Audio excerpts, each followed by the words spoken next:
சரி. இப்ப மூலக்கிரயத்தை எடுக்கிறதுக்கு முதலாவது நீங்க என்ன செய்யணும் அப்படின்னா, மொத்த உற்பத்தி கிரயம் என்ன செய்றாங்க அப்படின்னா, இன்னைக்கு கொடுத்துருக்காங்க. அப்ப உற்பத்தி கிரயத்துல என்னென்ன உள்ளடக்கப்படும்? மேந்தலைகளையும் மூலக்கிரயத்தையும் என்ன செய்வீங்க அப்படின்னா உள்ளடக்குவீங்க. அப்ப இதுல உள்ளடக்கப்பட்டுள்ள மேந்தலைகளை என்ன செய்யுங்க அப்படின்னா கண்டுபிடிச்சு அது உற்பத்தி கிரயத்துல இருந்து கழிச்சிட்டீங்க அப்படின்னா உங்களால என்ன செய்ய முடியும் அப்படின்னா மேந்தலை கிரயங்களை எடுத்துடலாம். சாரி, மூலக்கிரயத்தை என்ன செய்யலாம் அப்படின்னா எடுத்துடலாம். அப்ப இதுல பாருங்க, உள்ள மேந்தலைகள் இயந்திர பிரிவுல 6 மணி நேரம் என்ன செய்யுது அப்படின்னா காணப்படுது. ஒரு அலகொன்றினை உற்பத்தி செய்வதற்கு செலவழித்த நேரம் 6 மணி நேரம். அந்த ஒரு மணி நேரத்துக்கு எவ்வளவு போகுது? 30. அப்ப 6 மணி நேரத்துக்கு இயந்திரத்துல எவ்வளவு பேருக்கும் அப்படின்றத கண்டுபிடிக்கணும். அதே மாதிரி முடிவுறுத்தல்ல 1 மணி நேரத்துக்கு எவ்வளவு போகுது அப்படின்னா 40 ரூபாய் போகுது. 1 மணி நேரத்துக்கு 40 ரூபாய் போகுது. எத்தனை மணி நேரம் வேலை செஞ்சிருக்கான்? 8 மணி நேரம் வேலை செஞ்சிருக்கா அப்படின்னா வேலை செஞ்சிருக்கு. 8 மணி நேரம் வேலை செஞ்சிருக்கு. அப்ப அங்கனைக்கு எவ்வளவு பேருக்கு அப்படின்றதையும் என்ன செய்யணும்னா அங்கனைக்கு எவ்வளவு மேந்தலை பேருக்கு அப்படின்றதையும் கண்டுபிடிக்கணும். இப்ப முதலாவது இயந்திர பகுதியில, சரியா, இயந்திர பகுதியில எவ்வளவு நேரம் வேலை செய்யறாங்க அப்படின்னா 6 மணி நேரம் வேலை செய்யறாங்க. 1 மணி நேரத்துக்கு ஒரு உற்பத்திக்கு எவ்வளவுனா 30. அப்ப 6 மணி நேரம் ஒரு உற்பத்தி அங்கேயே கடந்திருக்கு. அப்ப எவ்வளவு? 180 அப்படின்றது வந்திருக்கும். சரியா. அடுத்து முடிவுறுத்தல். முடிவுறுத்தல்ல பாத்தீங்க அப்படின்னா 8 மணி நேரம், அதாவது 8 மணி நேரம் என்ன செய்யுது அப்படின்னா இருக்கு. 1 மணி நேரத்துக்கு 40 ரூபாய். அப்ப 8 மணி நேரத்துக்கு 320 ரூபாய். சரி, 8 மணி நேரத்துக்கு எவ்வளவு?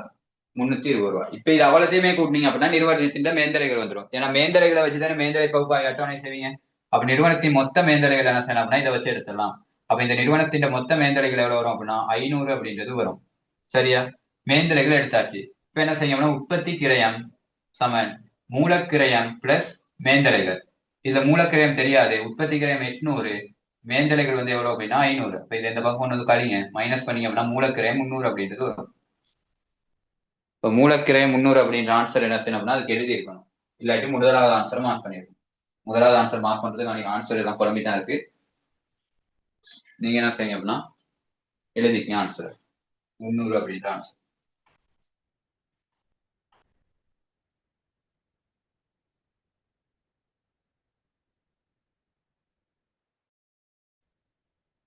சரி, அடுத்த 8வது கேள்வி. கிரைய அளவு லாப பகுப்பாய்வு தொடர்பான சரியானது கேட்டிருக்காங்க. சமன்பாட்டு புள்ளிக்கு மேலே ஈட்டப்படும் பங்களிப்பானது லாபத்தை கொண்டிருக்கும். அது சரி. அதாவது சமன்பாட்டு புள்ளிக்கு மேலதிகமா வர்றது. அன்னைக்கு அட்டவணை வரைஞ்சு சொன்னேன். இந்த அட்டவணையில என்ன செய்யுது அப்படின்னா சமன்பாட்டு புள்ளி இந்த இடத்துல வருது அப்படின்னா, அதாவது பிஇபி, சரியா, பிஇபி இந்த இடத்துல வருது அப்படின்னா இதுக்கு கீழே, அதாவது இந்த இடத்துல புள்ளா இந்த சமன்பாட்டு புள்ளிக்கு கீழே இருக்க பக்கம், இந்த பக்கத்துல இருக்காது. சமன்பாட்டு புள்ளி இங்க இதுக்கு இங்கிட்டு இதுல எல்லாம் என்ன செய்யும் அப்படின்னா நட்டம் தான் காணப்படும். இந்த சமன்பாட்டு புள்ளிக்கு அங்கிட்டு இருக்கிறதுல எல்லாம் என்ன செய்யும் அப்படின்னா லாபமா இருக்கும். இந்த சமன்பாட்டு புள்ளிக்கு அங்கிட்டு இருக்கிறதுல எல்லாம் லாபமா இருக்கும். அது எது லாபமா இருக்கும் அப்படின்னு பார்த்தா பங்களிப்பு தான் என்ன செய்யும் அப்படின்னா லாபத்துக்கு சமனா இருக்கும். சமன்பாட்டு புள்ளிக்கு மேலதிகமா காணப்படுற பங்களிப்புகள் லாபத்துக்கு சமனாக என்ன செய்யப்படும் அப்படின்னா காணப்படும். அப்ப முதலாவது அப்படின்றது சரி. அடுத்து சமன்பாட்டு புள்ளிக்கும் மொத்த பங்களிப்பானது, சமன்பாட்டு புள்ளிக்கு மொத்த பங்களிப்பானது மொத்த நிலையான கிரயத்துக்கும் சமனாகும். சமனாகும் இல்லைன்னா, அதாவது சமன்பாட்டு புள்ளிக்கு எது எது சமனாகும் அப்படின்னா மொத்த பங்களிப்பு, சமன்பாட்டு புள்ளிக்கு மொத்த பங்களிப்பானது மொத்த நிலையான கிரயத்துக்கு சமனாகும். இல்லைன்னா அது சமன்பாட்டு புள்ளி போது என்ன செய்யலாம்னா மொத்த பங்களிப்பு நிலையான கிரயத்துக்கு சமன் அப்படின்னு சொல்றாங்க.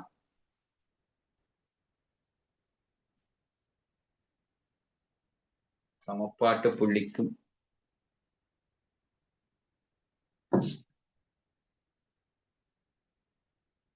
சமன்பாட்டு புள்ளி அப்படி, அதாவது மொத்த பங்களிப்பு அப்படின்றது விற்பனை விலையில இருந்து என்ன செய்யும் அப்படின்னா கழிப்போம். ஆனா நிலையானது அப்படின்றது ஒரு செலவு. அப்ப அதனால என்ன செய்யல அப்படின்னா ரெண்டும் சமன்பாட்டு புள்ளியின் போது ரெண்டுமே என்ன செய்யாது அப்படின்னா சமனாக காணப்படாது. காரணம் என்ன அப்படின்னா விற்பனை குறிப்பிட்ட சதவீதம் விலை தீர்ப்பாங்க. அப்ப அந்த விற்பனை விலையில என்னென்ன உள்ளடங்கி இருக்கும் அப்படின்னா நிலையான கிரயம் உள்ளடங்கி இருக்கும், மொத்த கிரயம் உள்ளடங்கி இருக்கும். அதே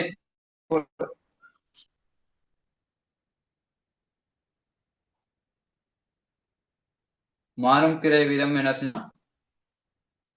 உள்ளடங்கி இருக்கும். மாறும் கிரை வீதம் லாபம் மூணுமே உள்ள செஞ்சிருக்கோம் அப்படின்னா உள்ளடங்கி இருக்கும். இதுல ஒரு விற்பனை விலையில. அப்ப விற்பனை விலையில இருந்து தான் நீங்க என்னத்தை கழிக்கிறீங்க? மாறும் கிரயத்தை என்ன செய்யுங்க அப்படின்னா, அதாவது மாறும் கிரயத்தை கழிச்சு மொத்த பங்களிப்பு எடுக்கிறீங்க. அப்ப அந்த மொத்த பங்களிப்புல என்னென்ன இருக்கும் அப்படின்னா 3 இருக்கிறதுல ஒண்ணு இல்லாம போயிடுச்சு. எது? மாறும் கிரயம் மட்டும் இல்லாம போயிடுச்சு. அப்ப எது எது இருக்கும் அப்படின்னா நிலையான கிரயமும் இருக்கும், லாபமும் இருக்கும். அப்ப அந்த நிலையான கிரயத்தினும் லாபத்தினதும் கூட்டுத்தொகை தான் மொத்த பங்களிப்பு. நிலையான கிரயத்தினதும் பிளஸ் லாபத்தினதும் கூட்டுத்தொகை தான் அது மொத்த பங்களிப்பு. அப்ப இந்த மொத்த பங்களிப்பு வந்து லாபமும் பங்களிப்பு வருது. கிரயத்தையும் என்ன செய்ய முடியாது, மொத்த பங்களிப்பு சமன் அப்படின்றத சொல்ல முடியாது. காரணம் என்ன அப்படின்னா இடையில லாபம் இருக்கு. அந்த லாபம் எதுக்குள்ள இருக்கும் அப்படின்னா மொத்த பங்களிப்புக்குள்ள இருக்கும். சரியா? ஏன்னா விற்பனை விலை அப்படின்றது எதை தீர்மானிப்பீங்க அப்படின்னா டிவிசி, டிஎஃப்சி, ப்ராஃபிட், அதாவது லாபம். இந்த மூணையும் என்ன செஞ்சிருப்பீங்க அப்படின்னா உள்ளுக்கு வச்சிருப்பீங்க. இதுல இருந்து என்ன செய்யுங்க அப்படின்னா மாறும் கிரயத்தை மட்டும் எடுத்துட்டீங்கன்னா இது ரெண்டுமே இருக்கும். அதாவது நிலையான கிரயம், மாறும் கிரயம், நிலையான கிரயம், லாபம். அப்ப இதுல இருந்து என்ன செய்றீங்க அப்படின்னா மாறும் கிரயத்தை மட்டும் என்ன செஞ்சிருக்கீங்க அப்படின்னா மைனஸ் பண்ணி இருப்பீங்க பங்களிப்புக்கு. அப்ப அதுக்குள்ள இருக்குது நிலையான கிரயமும் விற்பனையும் என்ன செய்யுது, அதாவது லாபமும் என்ன செய்யுது அப்படின்னா காணப்படுது. அப்ப அதனால என்ன செய்யாது அப்படின்னா மொத்த பங்களிப்புக்குள்ள லாபமும் இருக்கிறதுனால நிலையான கிரயமும் மொத்த பங்களிப்பும் என்ன செய்யுது அப்படின்னா சமனாகாது. அப்ப அந்த ஆன்சர் என்னன்னா பிழையான ஆன்சர், பி வந்து வராது. அடுத்து சமபாட்டு புள்ளிக்கு மேல் மொத்த பங்களிப்பானது, சமபாட்டு புள்ளிக்கு மேல் மொத்த பங்களிப்பானது மொத்த நிலையான கிரயமானதும் லாபத்தினதும் கூட்டுத்தொகை சமம். அது சரி. ஏன்னா மொத்த பங்களிப்பு வந்து நிலையான கிரயத்தினதும் லாபத்தினதும் கூட்டுத்தொகைக்கு என்ன செய்தோம்னா சரியாக இருக்குது. அப்ப அந்த ஆன்சர் என்ன செய்யணும்னா சரி அப்படின்றத கொடுக்கலாம். அடுத்து சமபாட்டு புள்ளிக்கு நிலையான கிரயமானது அதிகமாக இருக்கும். சமபாட்டு புள்ளி கீழ் கிரயமானது மொத்த பங்களிப்பு அது சரிதானே. ஏன்னா இதுல சொன்னேன் முதல், அதாவது சமபாட்டு புள்ளிக்கு கீழே, சமபாட்டு புள்ளிக்கு கீழே உங்களுக்கு நடக்கு. அப்ப இந்த இடத்துல என்ன செய்யும் அப்படின்னா உதாரணத்துக்கு இந்த கணக்குல வந்து 500 என்ன செய்யறதுன்னா நிலையான கிரயம் இருக்கு, லாபம் ஒரு 100 இருக்கு. அப்ப பங்களிப்பு எவ்வளவு வந்திருக்கும், 600 அப்படின்றது வந்திருக்கும். சரியா? இப்ப நான் உதாரணத்துக்கு சொன்ன லாபமும் இருந்தா, இதே நட்டமா இருந்தா என்ன செஞ்சிருக்கும், இந்த இடத்துல வர்றது பங்களிப்பு என்ன செஞ்சிருக்கும் 5 லட்சமா இருந்தது, நட்டமா இருந்தா 100 மைனஸ் தான் ஆயிருக்கும். மைனஸ் ஆயிருந்தா இந்த இடத்துல எவ்வளவு வந்திருக்கும், 400 வந்திருக்கும். மொத்த பங்களிப்பு 400, ஆனா நிலையான கிரயம் 500 இருந்திருக்கும். ஏன்னா சமபாட்டு புள்ளிக்கு கீழே எல்லாத்துலயுமே என்ன செய்யுது அப்படின்னா நட்டம் தான் காணப்படுது. அப்ப லாபத்தை போட செய்யறாது. அப்ப நட்டமா இருந்துச்சு அப்படின்னா நம்மளுக்கு மொத்த பங்களிப்பு எவ்வளவு வந்திருக்கும், 400 தான் வந்திருக்கும். அப்ப நிலையான கிரயம் உயர்வா இருக்கு, மொத்த பங்களிப்பு குறைவா இருக்கு. அப்ப அதைத்தான் என்ன சொல்றாங்க அப்படின்னா சொல்றாங்க சமபாட்டு புள்ளிக்கு கீழ் நிலையான கிரயமானது மொத்த பங்களிப்பை விட அதிகமா இருக்கும். சரித்தானே? நிலையான கிரயமானது மொத்த பங்களிப்பை விட உயர்வா தானே இருக்கு. அப்ப அதனால அந்த ஆன்சரும் என்னன்னா சரி. அப்ப ஏ சி டி அப்படின்ற ஆன்சர்கள் என்ன செய்யணும்னா கொடுக்கணும். ஏசிடி அப்படின்ற ஆன்சர் கொடுத்துருக்கணும். எத்தனாவது அப்படின்னா 3வது ஆன்சர் கொடுத்துருக்கணும். பாருங்க அந்த கேள்வியில ஏதாவது டவுட்னா கேளுங்க.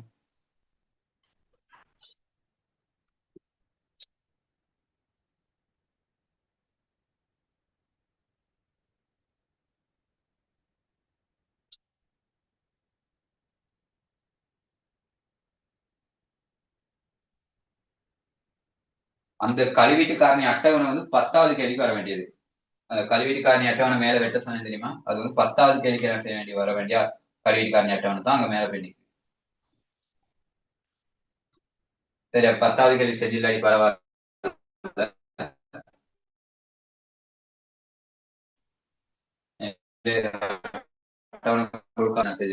இருக்கு 10வது கேள்வி வர வேண்டிய 10வது கேள்வி செஞ்சில் பரவாயில்ல. நம்ம 9வது கேள்வி என்ன செய்வோம்னா பார்ப்போம்.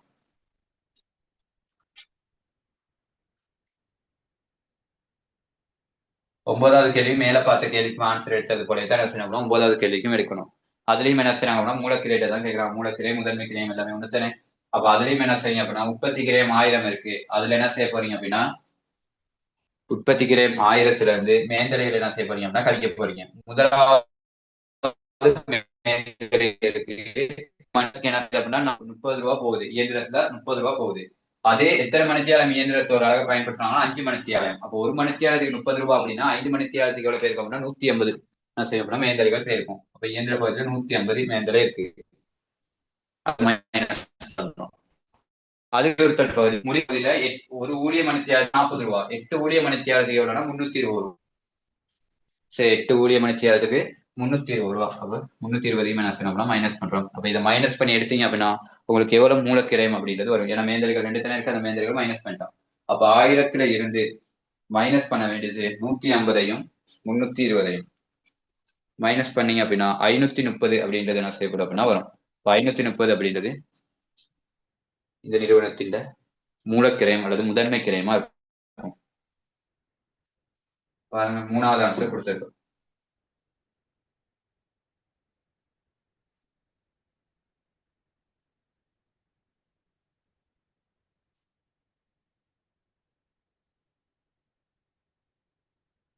பாருங்க இன்னைக்கு வந்து என்ன செய்யறாங்க அப்படின்னா நாளைக்கு ஒரு அட்டவணை நான் என்ன செய்யணும் அப்படின்னா பாடமாக சொன்னேன். கிரைய லாப பகுப்பாய்வுல என்ன செய்ய சொன்னேன் அப்படின்னா ஒரு அட்டவணை இருக்கு, அந்த அட்டவணை என்ன செய்யணும் அப்படின்னா பாடமாக்கிக்கீங்க அப்படின்னு சொன்னேன். அப்ப அந்த அட்டவணையை வச்சுட்டு என்ன செய்யறாங்க அப்படின்னா இந்த கேள்வி கேட்டிருக்காங்க. அடுத்து வர கேள்வி 11வது கேள்வி, 10வது கேள்வி செய்ய வேண்டிய அவசியம் இல்லை, அதுக்கு அட்டவணை மேல பேர் இருக்கு, நீங்க செஞ்சிருக்க மாட்டீங்க. அதனால அதை விட்டுட்டு என்ன செய்யும் அப்படின்னா அடுத்த கேள்விக்கு வாங்க. இல்லாட்டி அந்த கேள்வி என்ன செய்யும் அப்படின்னா பார்ப்போம், அதே அட்டவணையை வச்சு என்ன செய்யும் அப்படின்னா அந்த கேள்வி பார்த்துட்டு வந்துருவோம். அதை பாருங்க அட்டவணை என்ன செய்யுது அப்படின்னா மேல இருக்கு, கேள்வி என்ன செய்யப்படுது அப்படின்னா அதுக்கு அடுத்த கீழே இருக்கு. சரியா? அது அட்டவணை இருக்கு. 10வது கேள்விக்கானது பாருங்க. முதலாவது செயற்திட்டத்தின் ஆரம்ப முதலீடு 5 மில்லியன் ஆகும்.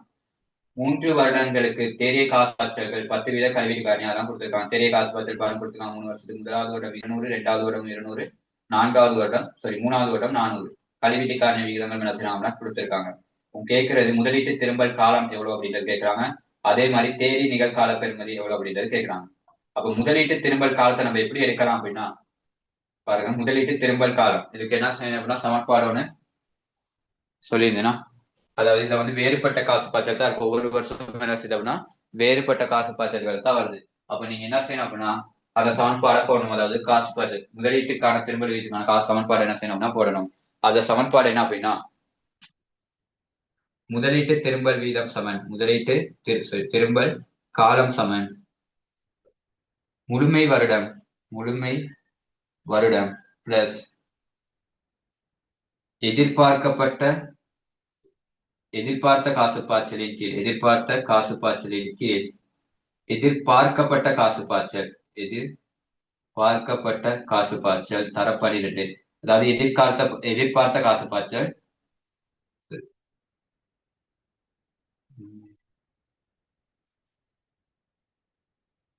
எதிர்பார்க்க காசு பாய்ச்சல் நீங்க வந்து கிடைக்கப்பெற்ற காசு பாய்ச்சல் அல்லது கிடைக்கப்பெற்ற காசு அப்படின்னு சொல்லணும். முதலாவது என்ன செய்யணும் அப்படின்னா கீழே வந்து எதிர்பார்க்கப்பட்ட காசு பாய்ச்சலையும் இன்னைக்கு வந்து எதிர்பார்த்த காசு பாய்ச்சல் என்ன செய்யும் அப்படின்னா போடுங்க. உங்களுக்கு எவ்வளவு வந்துச்சு அதே மாதிரி நீங்க எவ்வளவு எதிர்பார்த்தீங்க. எனக்கு வந்து எவ்வளவு கிடைச்சிருக்கு, அது இன்னும் எவ்வளவு கிடைக்க வேண்டியிருக்கு. அப்ப எதிர்பார்த்தது ஆனா நீங்க உங்களுக்கு எதிர்பார்த்து எவ்வளவு கிடைச்சிச்சு அப்படின்றத கீழே போடணும். சரியா? இப்ப இதுல பாருங்க முதலாவது முழுமை வருடத்தை என்ன செய்யணும் அப்படின்னா கண்டுபிடிக்கணும். முதலாவது என்ன செய்றீங்க அப்படின்னா ஆறாம் முதலீடு எவ்வளவு செய்றீங்க 5 லட்சம் சரிங்க. முதலாவது வருடத்துக்கு 200, 2வது வருடத்துக்கும் 200, 4வது வருடம் 400. அப்ப முதலாவது என்ன செய்வீங்க அப்படின்னா 5 லட்சம் முதலீடு செஞ்சு முதலாவது வருடத்துல என்ன செய்வீங்க 200 முழுமையா எடுத்துருவீங்க. சரி, அப்ப முதலாவது வருடம் சரி. அப்ப முதலாவது வருடத்துக்கு அப்புறம் இன்னும் எவ்வளவு எடுக்க வேண்டியிருக்கு, இன்னொரு 200 எடுக்க வேண்டியிருக்கு. அதுக்கு அடுத்த வருடம் 2வது வருடத்துல என்ன செய்வீங்க அப்படின்னா இன்னொரு 200 எடுத்துடுவீங்க. அப்ப அந்த வருடத்துல எவ்வளவு வரும்? அப்ப முதல் அதுக்கு எதுவுமே எடுத்துட்டீங்க. இப்ப அதுக்கு அடுத்த வருடம் உங்களுக்கு 100 தான் நீங்க என்ன செய்யணும் அப்படின்னா எதிர்பார்த்தது. அதாவது நீங்க எதிர்பார்க்கறீங்க எவ்வளவு அப்படின்னா 100 வந்துடும் அப்படின்ட்டு. சரியா? அதாவது உங்களுக்கு என்ன எதிர்பார்க்கறீங்க 100 கிடைக்கும் அப்படின்னு தான் நீங்க எதிர்பார்க்கறீங்க. அப்ப நீங்க எதிர்பார்த்த காசு பாய்ச்சல் எவ்வளவு அப்படின்னா மேல இருக்குது எனக்கு வந்து எதிர்கால காசு பாய்ச்சல். எதிர்கால காசு பாய்ச்சல். அப்ப நீங்க எதிர்பார்த்தது எவ்வளவு அப்படின்னா 100 தான் எனக்கு வேணும் அப்படின்றத நீங்க எதிர்பார்த்தீங்க. ஆனா உங்களுக்கு எதிர்காலத்துல எவ்வளவு கிடைக்க வேண்டியிருக்கு, அதாவது 3வது வருடம். இப்ப 3வது வருடம் எனக்கு என்ன செய்யுது அப்படின்னா 400 அப்படின்றது 400 கொண்டு போய் போட்டீங்க அப்படின்னா 400 மைனஸ் பண்ணீங்க அப்படின்னா மைனஸ் இந்த கணக்கு மைனஸ் கொண்டு போக முடியாது. நம்மளால என்ன செய்ய முடியும் அப்படின்னா பூஜ்ஜியத்துக்கு கொண்டு வரலாம். என்ன செய்யணும் அப்படின்னா நீங்க போட்ட இன்வெஸ்ட்மெண்ட்டை பூஜ்ஜியத்துக்கு கொண்டு வரலாம். பூஜ்ஜியத்துக்கு கொண்டு தான் மைனஸ் பண்ணணும். இங்க எவ்வளவு இருக்கு 400 இருக்கு. ஒரு வருஷத்துல 400 கிடைக்குது. 400 தான் என்ன செஞ்சிருக்காங்க அப்படின்னா கொடுத்துருக்காங்க. அப்ப நீங்க என்ன செய்யணும் அப்படின்னா அந்த 100 எத்தனை மாசத்துல எடுத்துரும் அப்படின்றத பாக்குறதுக்காக இந்த சமன்பாடு என்ன செய்யணும் அப்படின்னா போடுறோம். இப்ப இதெல்லாம் முழுமை வருடத்துல எடுத்துட்டோமே. ஒரு முதலாவது வருஷம் 2வது வருஷம் 2 வருஷத்துல எடுத்துட்டோம். மிச்சம் இருக்க 100 எத்தனை மாசத்துல எடுக்கிறோம் அப்படின்றதான் பாக்கணும். ஏன்னா வருடத்தை எடுத்து பார்க்க கிடையாது. வருடத்தை பாக்குறேன்னா அதோட கூடிய ஒரு அமௌண்ட் இருக்கணும். ஏன்னா 400 ஒரு வருஷத்துக்கு வருது. அப்ப அதனால 400 வச்சு பாக்குறாது.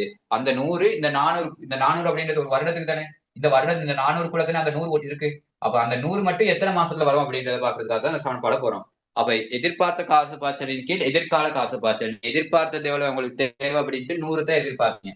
ஆனா அவங்க எதிர்கால காசு பாய்ச்சல் எவ்வளவு தர்றாங்க 400 தராங்க. அதன் கீழ் 400 தர 12.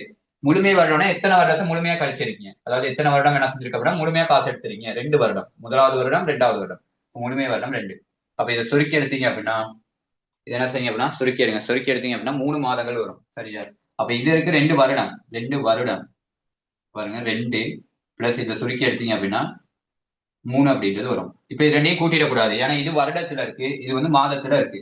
சரி, அப்ப ரெண்டையுமே என்ன செய்யக்கூடாது, கூட்டிடக்கூடாது. அப்ப நீங்க எப்படி எழுதணும் அப்படின்னா 2 வருடம், 2 வருடம் 3 மாதம் அப்படின்றது எழுதணும். 2 வருஷத்துலயும் 3 மாசத்துலயும் நீங்க போட்ட இன்வெஸ்ட்மெண்ட் என்ன செஞ்சீங்க அப்படின்னா ரிட்டர்ன் எடுத்துருவீங்க.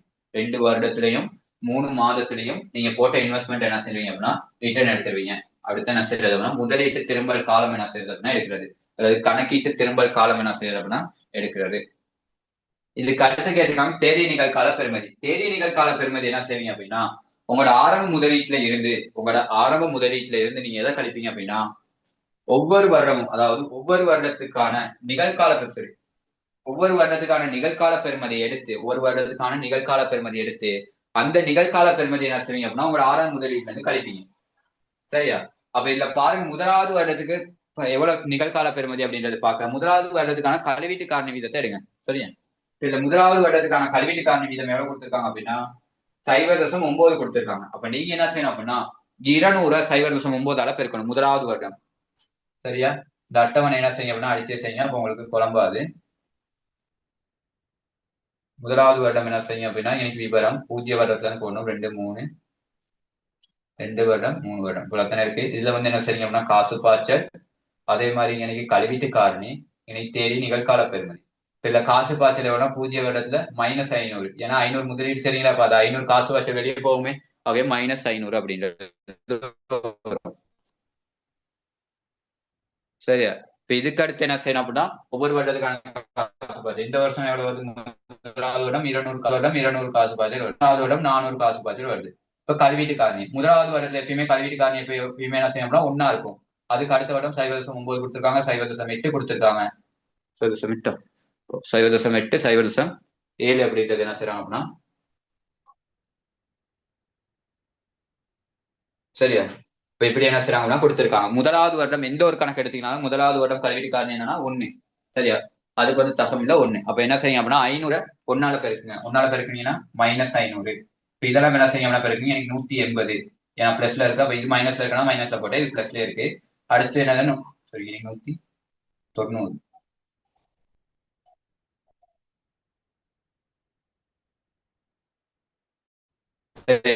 அதுக்கு என்ன செய்யும் அப்படின்னா 200 பெருக்குங்க, எத்தனை 0.8 பெருக்குனீங்க 100, எனக்கு வந்து 180 160. சரியா? இப்ப இதை என்ன செய்யுங்க அப்படின்னா சொல்லுங்க, இதை பெருக்குறீங்க அப்படின்னா 28 280. சரியா? இப்ப இந்த இடத்துல வருது 280. இப்ப என்ன செய்ய போறீங்க அப்படின்னா இந்த பிளஸ்ல இருக்கிறதெல்லாம் என்ன செய்றீங்க அப்படின்னா ஒன்னா கூட்டி எடுக்கிறீங்க. இந்த பிளஸ்ல இருக்கு தெரியுமா, நேர்பெருமதியில இருக்கு 3 வருடம் நேர்பெருமதி எத்தனை இருக்கு, அந்த 3 கூட்டி எடுத்து நீங்க என்ன செய்றீங்க அப்படின்னா 0 வருடத்துல இருக்கிறதோட கழிக்கிறீங்க. கழிச்சு வர பெருமதி உங்களுக்கு நேர்கணியத்துல இருந்துச்சு அப்படின்னா அதை நீங்க அதாவது அந்த கழிச்சு வர பெருமதி என்ன சொல்லணும்னா தேதி நிகழ்கால பெருமதி அப்படின்னு சொல்லுவோம். உதாரணத்துக்கு இப்ப கழிக்க பாருங்க, 1500 இருக்கு. சரி, முதலாவது என்ன 500 மைனஸ்ல தானே இருக்கு, அதை விட்டுருவோம். 180 பிளஸ்ல இருக்கு, அதோட என்ன செய்றீங்க அப்படின்னா 160 கூட்டுறீங்க.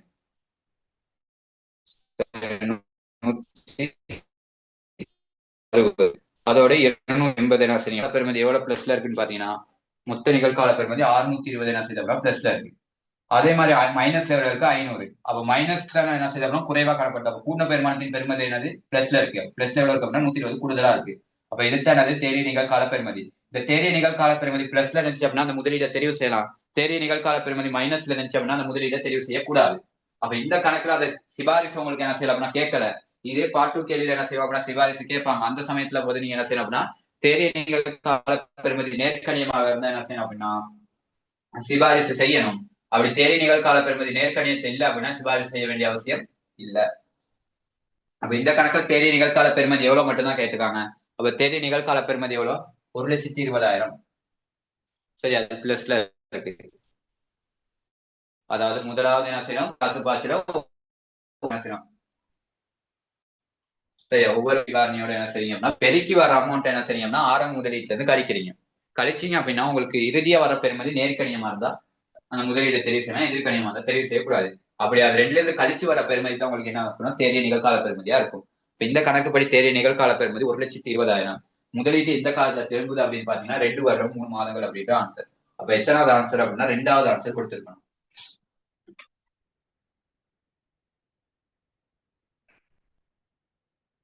பாருங்க, அந்த கேள்வி விளங்கியிருக்கா அப்படின்ட்டு டவுட் இருந்தா கேளுங்க.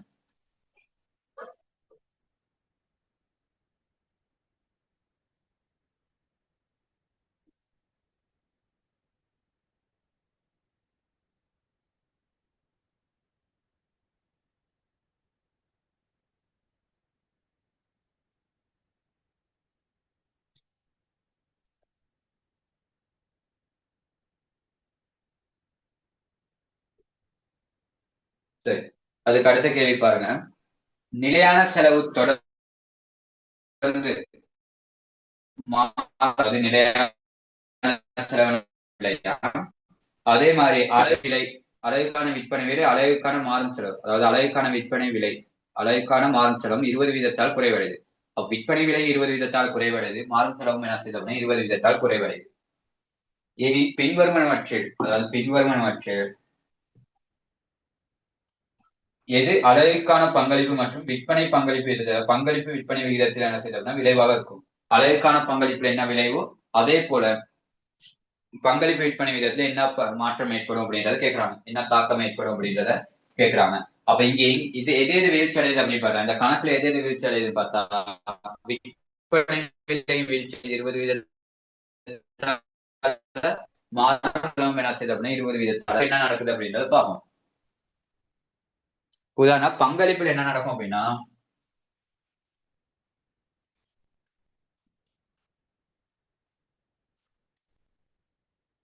உதாரணத்துக்கு நார்மலா ஒரு கணக்குல இருக்கு, இந்த ரெண்டுமே வீழ்ச்சி அடைகிறதுக்கு முன்னுக்கு, சரி ரெண்டுமே வீழ்ச்சி அடைகிறதுக்கு முன்னுக்கு ஒரு கணக்குல கொடுத்திருக்காங்க.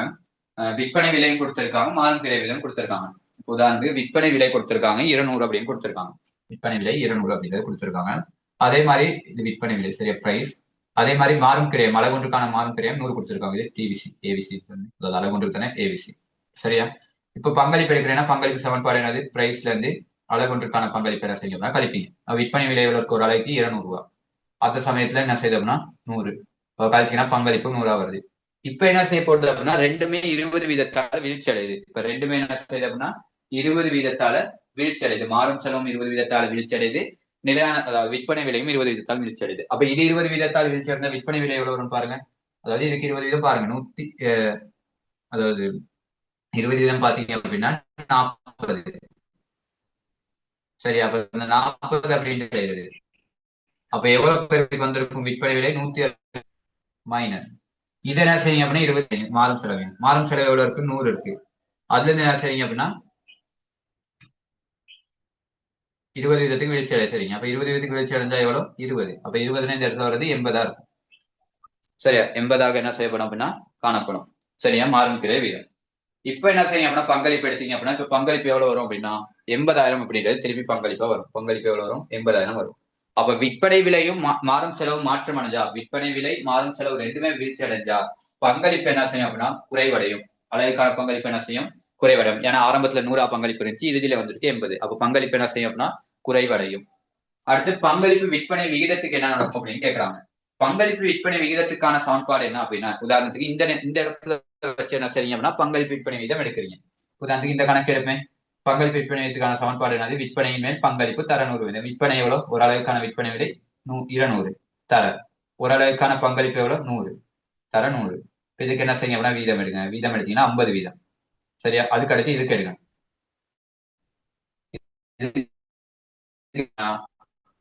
விற்பனை விலை 80 தர 100, 50 வீதம் அப்படின்றது வரும். சரியா, அப்ப பங்களிப்பு விற்பனை விகிதத்துக்கு என்ன செய்யுது அப்படின்னா எந்த விதமான மாற்றம் என்ன செய்யல அப்படின்னா ஏற்படல. பங்களிப்பு விற்பனை விகிதத்துக்கு எந்த விதமான மாற்றமும் ஏற்படல. ஆரம்பத்துல இருக்கப்பயும் அதே பங்களிப்பு என்பது 50 வீதம் தான் வருது.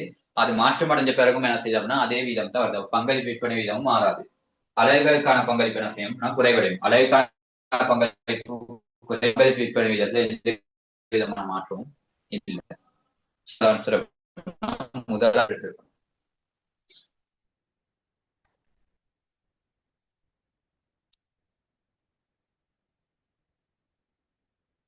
அடுத்து பாருங்க, ஏனைய காரணிகள் மாறாதிருக்கையில் பின்வருவனவற்றில் எது செயற்திட்டத்தை தேறியவற்றினை பெறுமதி அதிகரிக்கும், தேறியற்றை பெறுமதியினை குறைவடை செய்யும். குறை சரி, தேதி நிகழ்கால பெறுமதியை குறைக்கக்கூடியது இது அப்படின்றது என்ன கேட்கிறாங்க. முதல் கழிவீட்டு காரணி வீதம் குறைவடைதல்.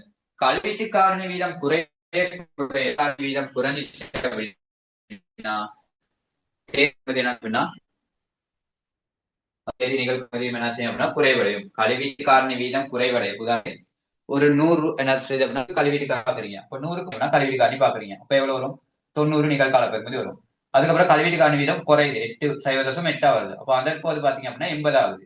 அப்ப என்ன செய்யுது அப்படின்னா கழிவீட்டு காரணி குறைவடைய தேறிய நிகழ்கால பெறுமதி என்ன செய்யும் அப்படின்னா குறைஞ்சிக்கிட்டே வரும். தேறிய நிகழ்கால பெறுமதி என்ன செய்யும் அப்படின்னா குறைவடையும்.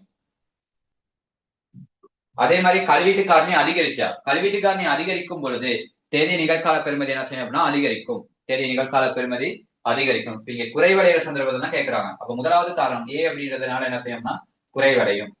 பி அப்படின்றதுனால அதிகரிக்கும். பி வராது. ஆரம்ப முதலீடு குறைவடைதல். ஆரம்ப முதலீடு குறைவடைஞ்சிச்சு அப்படின்னா இப்ப நீங்க என்ன செய்யுங்க அப்படின்னா இந்த கணக்கு இருக்குன்னு வச்சுங்களேன். இதை கணக்கு எடுக்குமே. இதை கணக்கு எடுத்தீங்க அப்படின்னா இதுல எவ்வளவு பெருமதி வருது? நிகழ்கால பெருமதி, அதாவது இந்த 2 பெருமதியும் கூட்டிங்க அப்படின்னா 170 வருது. பெருமதி இருக்கு, ஆரம்ப முதலீடு இருக்கு, 2 லட்சம் இருக்கு. சரியா? இப்ப இந்த 2 லட்சமா இருக்கப்ப நீங்க 70,000 மைனஸ் பண்ணீங்க. ஆறாம் முதலீடு பிளஸ் மைனஸ் பண்ணி எடுத்தீங்க அப்படின்னா எனக்கு எவ்வளவு வரும் அப்படின்னா இச்சை பெருமதி இதோட கொஞ்சம் பெருசு இன்னொரு அமௌண்ட்டை போட்டுக்கணும். மேல இருக்கிறதே 100 அப்படின்றது போடும்.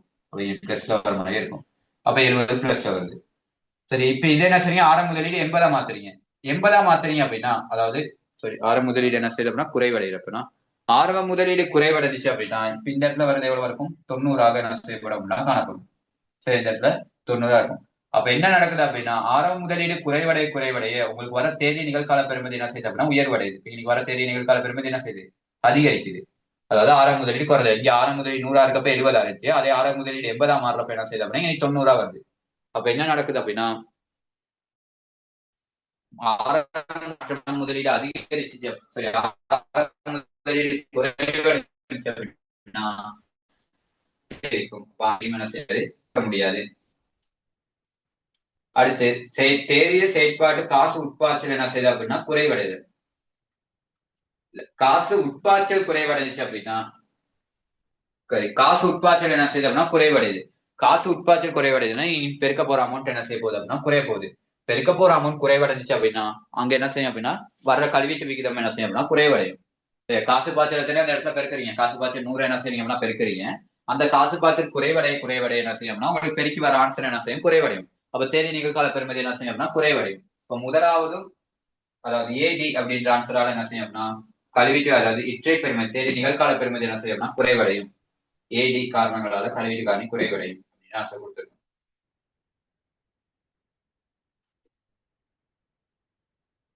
கல்வீட்டு காரணி வீதம். சரி, அது ஆன்சர் கொடுக்காங்க. கல்வீட்டு காரணி வீதம்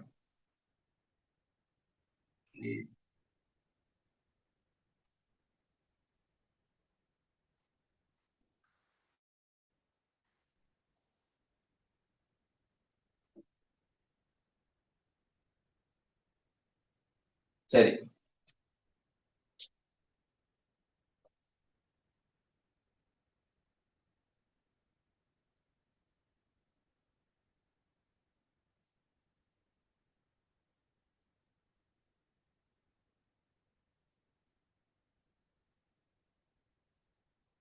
அதாவது கல்வீட்டு காரணி விகிதம். இந்த கல்வீட்டு காரணி விகிதத்தை சொல்ல இந்த விகிதத்தை சொல்லல. சரியா? உங்க கல்வீட்டு காரணி வீதத்தை தான் என்ன செய்றாங்கன்னா சொல்றாங்க. இந்த வீதத்தை தான் சொல்றாங்க. அப்ப கல்வீட்டு காரணி வீதம் அப்படின்றது வேற. அதாவது கல்வீட்டு காரணி வீதம் அப்படின்றது மேல கொடுத்துருக்காங்க பாருங்க கணக்குல 10 வீதம் அப்படின்றது. சரியா? கல்வீட்டு காரணி வீதம் என்ன செய்றாங்க அப்படின்னா 10 வீதம் அப்படின்றது கொடுத்துருக்காங்க. அப்ப இந்த 10 வீதம் அப்படிங்கிறது மேல ஒரு கணக்கு இருந்துச்சு பாருங்க. 10 வீத கல்வீட்டு காரணி வீதம். இந்த கல்வீட்டு காரணி வீதத்தை தான் என்ன செய்யுது அப்படின்னா மாற்றம் ஏற்படுது அப்படின்னு சொல்றாங்க. அப்ப அதனால கொஞ்சம் என்ன செய்யுங்க அப்படின்னா பாருங்க. கல்வீட்டு காரணி வீதத்துல என்ன செய்யுது அப்படின்னா மாற்றம் ஏற்படுது. இந்த வீதத்துல தான் என்ன செய்யப்படுது அப்படின்னா மாற்றம் ஏற்படுது. அப்ப இந்த வீதத்துல மாற்றம் ஏற்பட்டா இதன் போது எப்படி கல்வீட்டு காரணி கணிப்பீடு செய்வாங்க அப்படின்னா இப்ப இதன் போது ஒண்ணு தானே இருக்கு. ஒண்ணுக்கு அடுத்து என்ன இருக்கும்? 9. அதாவது ஒண்ணுக்கு அடுத்து என்ன செய்யப்படும்னா 9 அப்படின்ற பெருமானம். ஏன்னா ஒன்னொன்னா தான் குறைச்சிட்டு வருவாங்க. சரியா? அப்ப இதன் போது என்ன செய்றீங்க அப்படின்னா கல்வீட்டு காரணி கண்டுபிடிக்கிறீங்க. முதலாவது ஒண்ணுக்கு என்ன செய்றீங்க அப்படின்னா முதலாவது பூஜ்ஜியம் வரும் தானே. கல்வீட்டு காரணி வீதம் எப்படி கண்டுபிடிப்பாங்க அப்படின்னா கல்வீட்டு காரணிகளை எப்படி கணிப்பீடு செய்வாங்க அப்படின்னா முதலாவது பூஜ்ஜியம் வரும். 1 தர 100 10 வீதம் எப்படி பூஜ்ஜியத்துக்கு தான் என்ன செய்வாங்க அப்படின்னா பார்ப்பாங்க.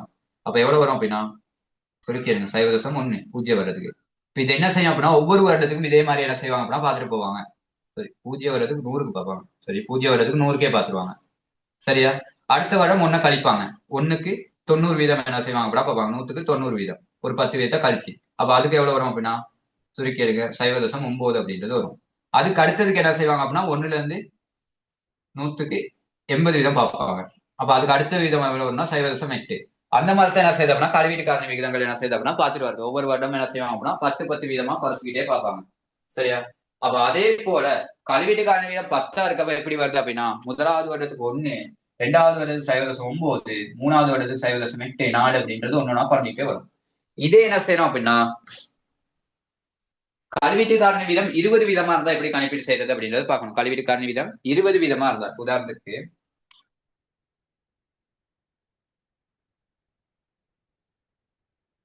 கணக்குல கல்வீட்டு காரணி வீதம் 20 வீதம் சொல்றாங்க. அப்ப முதலாவது என்ன செய்வாங்க 20 வீதத்துக்கு சரி முதலாவது ஒண்ணுத்தானே ஒண்ணுக்கு என்ன செய்வாங்க அப்படின்னா 100க்கு 100 வீதம் பார்ப்பாங்க. அப்ப அங்கனைக்கு வந்து என்ன செய்யும் அப்படின்னா 100 வீதமே அதாவது 1 அப்படின்றது என்ன செய்யும் அப்படின்னா பெருமதியா வரும். அடுத்து என்ன செய்வாங்க அப்படின்னா அந்த ஒண்ணுக்கு என்ன செய்வாங்க அப்படின்னா ஒரு வீதத்தை குறைப்பாங்க. ஒண்ணுக்கு என்ன செய்வாங்க ஒரு வீதத்தை குறைப்பாங்க. அதாவது 20 வீதத்தை குறைப்பாங்க. இப்ப முதல்ல கணக்குல 10 வீதத்தை குறைச்சிட்டு வந்தோம். ஏன்னா அங்க 10 வீதம் தான் கல்வீட்டு காரணியா இருந்துச்சு. அதனால 10 வீதத்தை குறைக்கணும். இப்ப புதிய கணக்குப்படி எவ்வளவு 20 வீத கல்வீட்டு காரணி. அப்ப இங்க 20 வீதத்தை குறைக்கணும். அப்ப 80க்கு பார்ப்பாங்க. அப்ப 0.8. சரியா? முதலாவது வருடத்துக்கே 0.8 வருது. அடுத்து 2வது வருடத்துக்கு எப்படி பார்ப்பாங்க 1க்கு இன்னொரு 100 20 குறைப்பாங்க. குறைச்சிங்கன்னா 0.60. 60க்கு என்ன செய்யும் அப்படின்னா பாத்தீங்கன்னா 0.6. அப்ப முதலாவது வருடத்துக்கு என்ன செய்யுது அப்படின்னா இது வந்து 1, 2, 3, 4 பூஜ்ஜிய வருடம், முதலாவது வருடம், 2வது வருடம், 3வது வருடம். சரி, அப்படிதான் கொடுத்திருக்காங்க. இப்ப இது வந்து 10 வீதத்தின் அடிப்படையில கணக்கீடு செஞ்சது. விளங்குத போர்மே இல்லைன்னா வெயிட் பண்ணுங்க.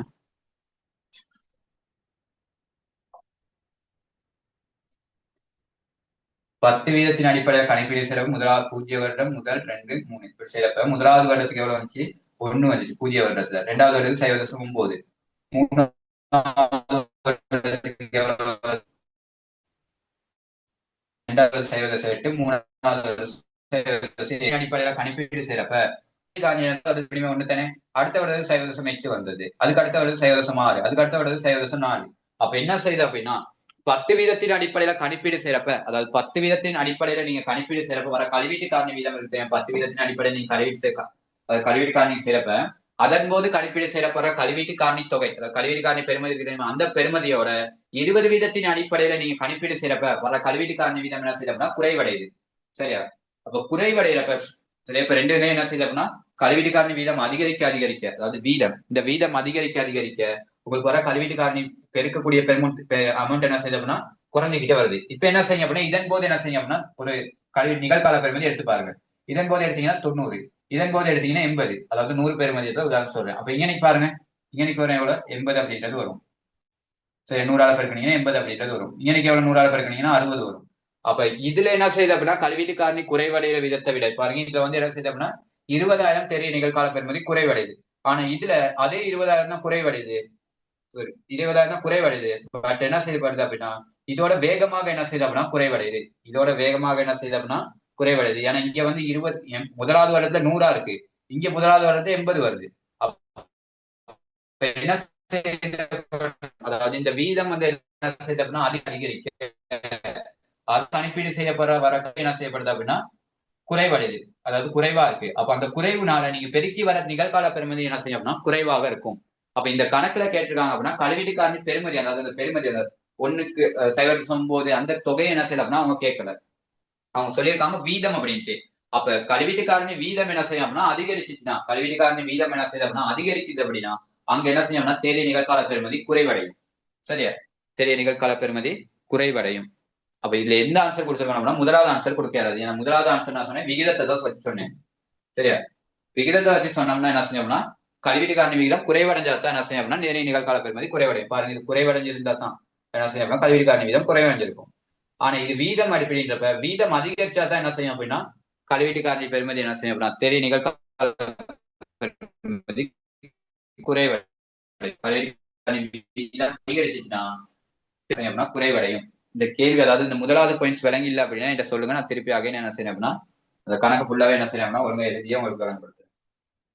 இதுக்கு எது வந்திருக்கணும் அப்படின்னா கழிவு காரணி வீதம் அதிகரித்தலும் தேரிய செயற்பாட்டு காசு உட்பாட்டில் குறைவடைதல் பிடி அப்படின்னு ஆன்சர் கொடுத்துருக்கோம். ரெண்டாவது ஆன்சர் என்ன செய்யணும்னா கொடுத்துருந்தீங்கன்னா சரி. இப்ப அந்த ஆன்சர் எடுத்தால ஏதாவது டவுட் இருந்துச்சுன்னா கேளுங்க, விளங்கப்படுத்த திருப்பி அதை.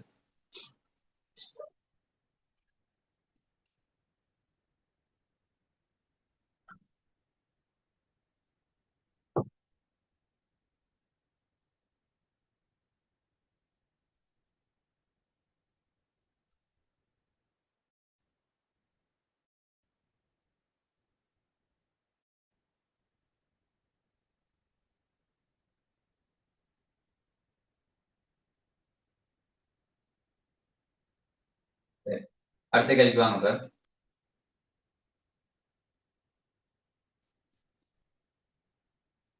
திரையங்கள் தொடர்பில் பின்வரும் கூற்றுக்களில் எவை சரியான கூற்று அப்படின்னு கேட்கிறாங்க.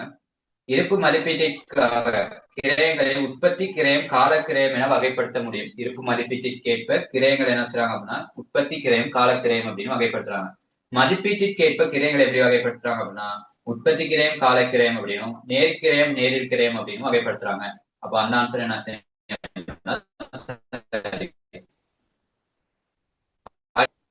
இருப்பு மதிப்பீட்டின் உள்ளடக்கப்பட மாட்டாது. இது காலக்கல் இறுதி இருப்பு மதிப்பீட்டின் போது இறுதி இருப்பு மதிப்பீட்டின் போது என்ன செய்யலாம்னா காலக்கிரயங்கள் உள்ளடக்கப்படுறதில்லை. ஏன்னா இறுதி இருப்பு கணிப்பீட்டின் போது உற்பத்தி கிரையை மாற்றம் தான் என்ன செய்யப்படும் அப்படின்னா உள்ளடக்கப்படும். காலக்கிரயம் அப்படின்றது இறுதி இருப்பு கணிப்பீடு செஞ்ச பிறகு என்ன செய்யலாம் உள்ளடக்க வேண்டிய விஷயம். அதனால அதுல உள்ளடக்கப்பட மாட்டாது அப்படின்றது அதுவும் சரி. அப்ப ஏயும் சரி பியும் சரி. அடுத்து நேர்கிரயங்கள் எல்லாம் மாறும் கிரயங்கள் அதை சொல்ல முடியாது. நேர்கிரயம் எல்லாம் என்ன செய்யும் அப்படின்னா மாறும் கிரயம் அப்படின்னு சொல்ல முடியாது. அப்ப அந்த குற்றுக்களை உதாரணம் ஒரு உற்பத்தியை செய்யற உதாரணத்துக்கு நிறுவனத்துல என்ன செய்யறாரு அப்படின்னா ஒரு தச்சர் ஒருத்தர் வச்சிருக்கீங்க. அவர்கள் அதாவது தளபாடங்கள் உற்பத்தி செய்யறதுக்கு ஒருத்தர் வச்சிருக்கீங்க. தளபாடங்கள் உற்பத்தி செய்ய அதாவது ஒரு நபரை வச்சிருக்கீங்க. அவருக்கு என்ன செய்றீங்க அப்படின்னா மாச சம்பளம் கொடுக்குறீங்க. ஒவ்வொரு மாசத்துக்கு என்ன செய்யணும் அப்படின்னா 50,000 சம்பளம் அப்படின்ற அடிப்படையில தான் அவர் வேலைக்கு வச்சிருக்கீங்க. அப்ப என்ன செய்யும் அப்படின்னா அவர் எவ்வளவுதான் வெளியீடு செஞ்சாலும் அதிகமா வெளியீடு செஞ்சாலும் குறைவா வெளியீடு செஞ்சாலும் அவருக்கு என்ன செய்யப்படும் அப்படின்னா நீங்க மாசம் எப்படியா இருந்தாலும் 50,000 என்ன செய்யணும் கொடுத்தாகணும். அப்ப அது நிலையான செலவு. ஆனா அது வந்து என்ன செய்யணும் அதாவது தளபாடங்கள் உற்பத்தி செய்வதற்கான சம்பளம் அப்படின்னா நேர்கிரயங்களுக்குள் அடங்கும். ஆனா அது மாதம் வழங்குறதுனால அதாவது மாதாந்த சம்பளம் வழங்குறதுனால அது என்ன செய்யும் அப்படின்னா நிலையான கிரயத்துக்குள்ள உள்ளடக்கப்படும். அப்ப நேர்கிரயங்கள் எல்லாமே என்ன செய்யாது அப்படின்னா மாறும் கிரயங்களாக இருக்காது. அப்ப அந்த ஆன்சர் பிழை. அலகொன்றிற்கான நிலையான கிரயம் உற்பத்தி அலகுகள் அதிகரிக்கும் போது படிப்படியாக குறைவடையும். ஓகே, அலகொன்றிற்கான நிலையான கிரயம் அப்படின்றது அலகுகளின் எண்ணிக்கை அதிகரிக்க அதிகரிக்க அலகுக்கான நிலையான கிரயம் குறைவடையும். சரி, ஒவ்வொரு அலகுக்கான நிலையான கிரயம் குறைவடையும், அது சரி. ஆனா மொத்த நிலையான கிரயம் என்ன செய்யாது அப்படின்னா மாற்றம் இருக்காது. அதான் நல்லா ஞாபகம் வச்சுக்கணும். மொத்த நிலையான கிரயம் என்ன செய்யாது அப்படின்னா மாற்றம் இருக்காது. ஆனா அலகொன்றிற்கான அலகொன்றுக்கான நிலையான கிரயம் அலகுகளின் எண்ணிக்கை அதிகரிக்க அதிகரிக்க ஒரு அலகுக்கான நிலையான கிரயம் என்ன செய்யணும்னா படிப்படியாக குறைவடைந்து கொண்டு வரும்.